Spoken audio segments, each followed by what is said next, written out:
Good morning, St. Paul's. Today is Wednesday, November 5th, and you are watching Wolf TV, bringing you the latest news, sports, entertainment, and everything in between. We are live, and we have a great show for you today. Here are the announcements for the day. The Fix-It Club will meet Wednesday at lunch in room 202. Now it's time for some happy birthdays.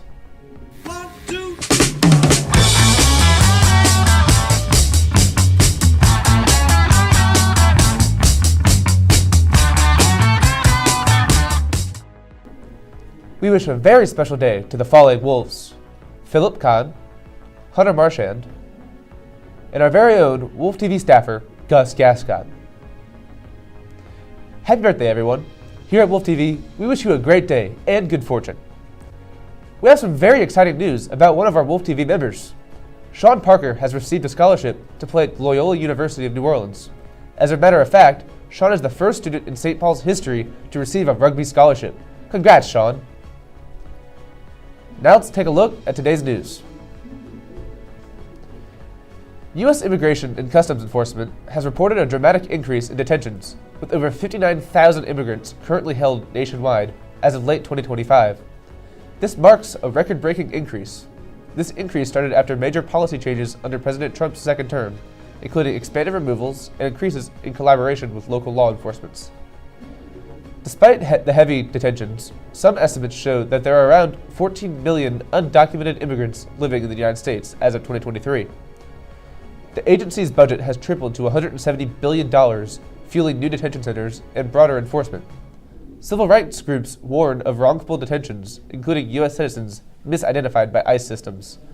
Protests have erupted in cities like Chicago, reports of tear gas used against demonstrators. While ICE claims to target dangerous criminals, critics argue the aggressive tactics often sweep up non-violent individuals. Legal challenges and public backlash are growing as enforcement intensifies. Now it's time for Faculty of the Day. Let's give a spin to that old wheel. What do you say?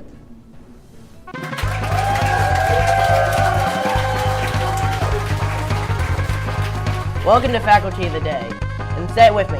Spin that wheel!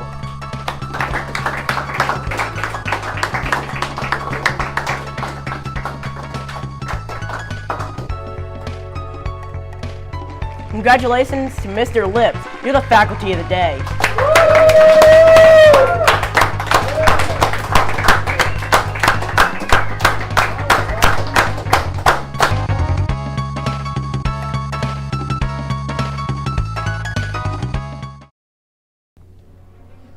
You may have noticed on Monday that you felt better than the usual Monday blues, and it was brighter. There's an explanation for that. The clocks turned back on Sunday for Daylight Savings Time ending.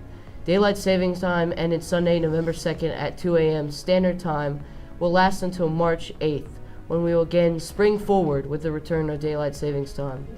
There's a lot of grumbling about the twice-a-year time changes. The spring switch tends to be harder, losing that hour of sleep we allegedly recover in the fall. But many people also mourn fall's end of Daylight Savings Time, when days already are getting shorter and moving the clocks can mean less daylight after school or work for exercise or outdoor fun. Some health groups, including the American Medical Association and American Academy of Sleep Machine, have long urged adopting standard time year-round. The end of Daylight Savings Time aligns with the body's natural circadian rhythm, which is the body's internal 24-hour clock regulated by light.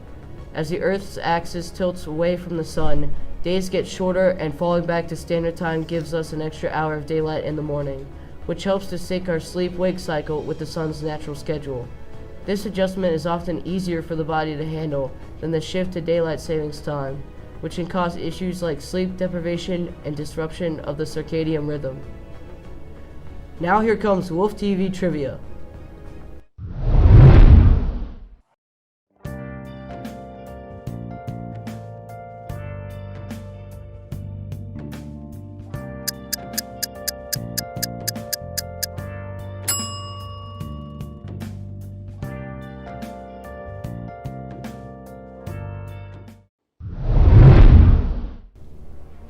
Now let's look at today's sports news. First things first, hallelujah. The Pelicans won their first game since March against the Charlotte Hornets last night. They were trying to find a way to lose it at the end, like they always do. But ultimately, we got the win, despite Zion once again taking the week off. The Pels are now 1-6. Over the weekend, there were a lot of great NFL games and a lot of action. The Chicago Bears continue to be a surprise team after an amazing win over the Cincinnati Bengals by a score of 47-42. The Panthers got an upset win this weekend over the Green Bay Packers. The score wasn't too appealing, but a 16-13 win will always get the job done. The Broncos and the Patriots both moved to 7-2 after wins over their opponents this weekend. The Broncos are finally using their potential, while the Patriots are surprising everyone. The Bills got another regular season win over the Chiefs by a score of 28-21. Obviously, the regular season matters, but if the Bills can't get it done against the Chiefs in the playoffs, it won't get them to the end goal. Lastly, the Steelers got a huge win over the Colts. After a slow start, the Steelers put on the Colts and got the 27-20 victory. We've hit the midway point of the season, so some teams really need to lock in for their playoff chances. During Sunday Night Football, late in the fourth quarter, Jaden Daniels received a gruesome injury after what looked like an illegal hip drop tackle that the NFL banned in the 2024 season. Daniels was tackled near the goal line and landed awkwardly on his non-throwing arm. He left the game with his arm in an air cast and did not return. Before the injury, Daniels completed 16 of 22 passes for 153 yards and added 51 rushing yards with a touchdown.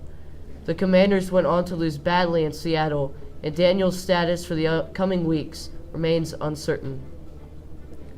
Now let's look into the exciting world of collegiate American football. The number 1 Buckeyes continued their dominance, pulling away in the second half to defeat Penn State 38-14.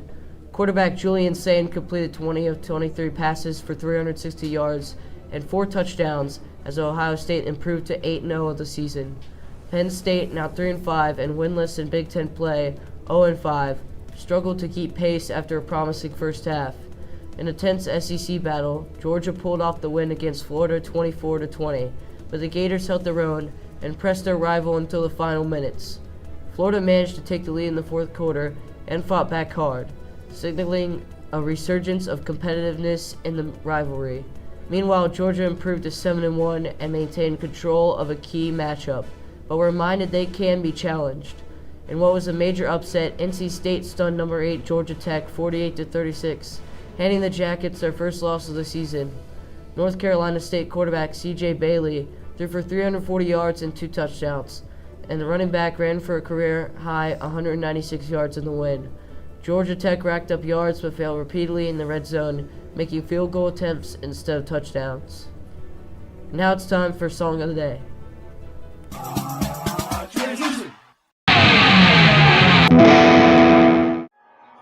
I used to pray for times like this, to rhyme like this, so I had to grind like that, to shine like this. In a matter of time I spent on some locked up in the back of the paddy wagon, cuffs locked on wrist.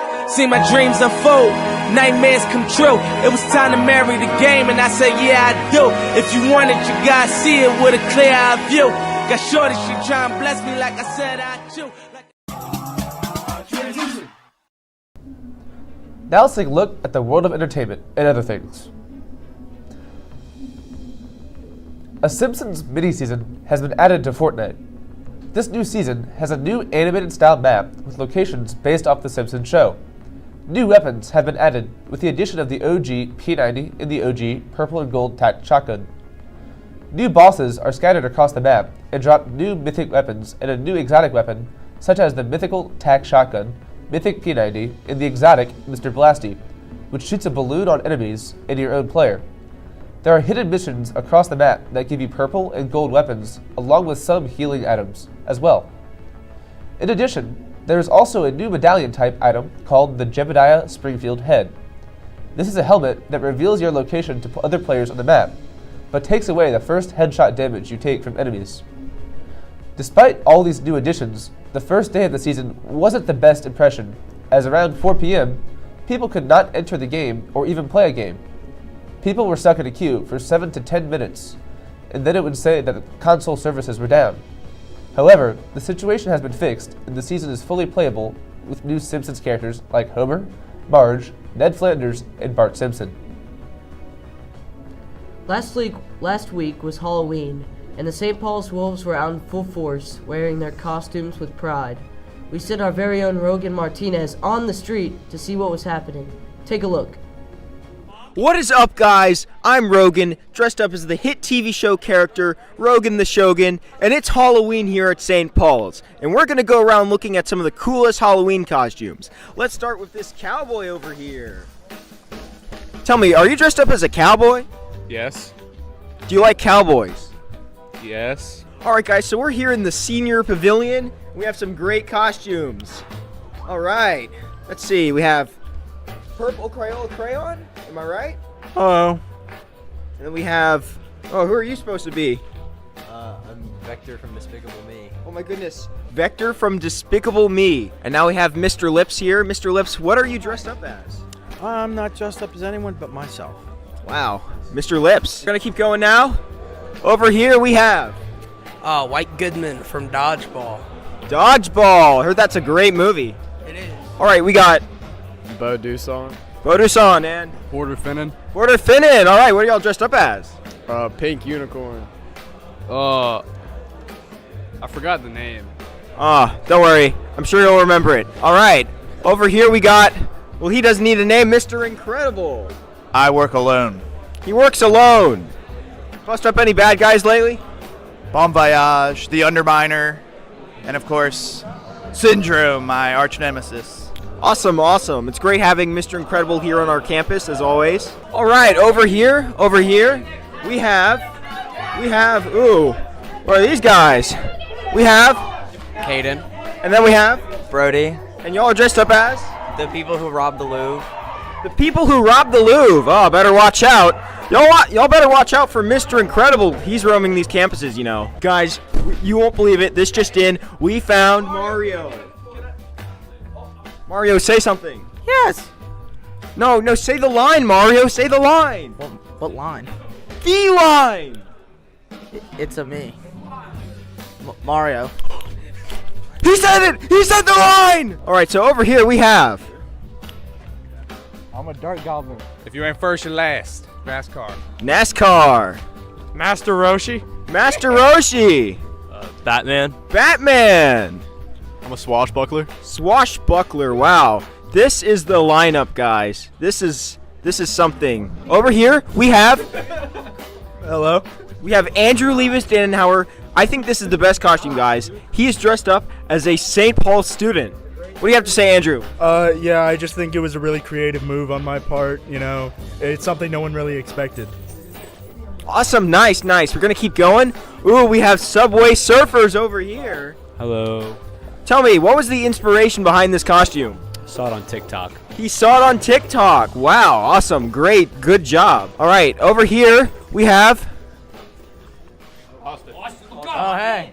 I'm James Bond. James Bond. Bond's name's the James. Yes. I bet he's having a strong. Over here we have A cowboy. another cowboy. Wow. All right, over here we have Robert Ross. Robert Ross. Nice. And hiding behind us was Patrick. Is a redneck. And is your collar blue? I can't tell. He can't tell. All right, here at St. Paul's, it's been one happy Halloween here. And we're wishing you well, seeing how this is probably in November now, it's not Halloween anymore, so happy late Halloween. Hey Luke, what's a pirate's favorite letter? What? You'd think it's the R, but it's actually the C. And that's our show for today, Wolves. Thank you for watching Wolf TV. And until next time, let's make it a great day.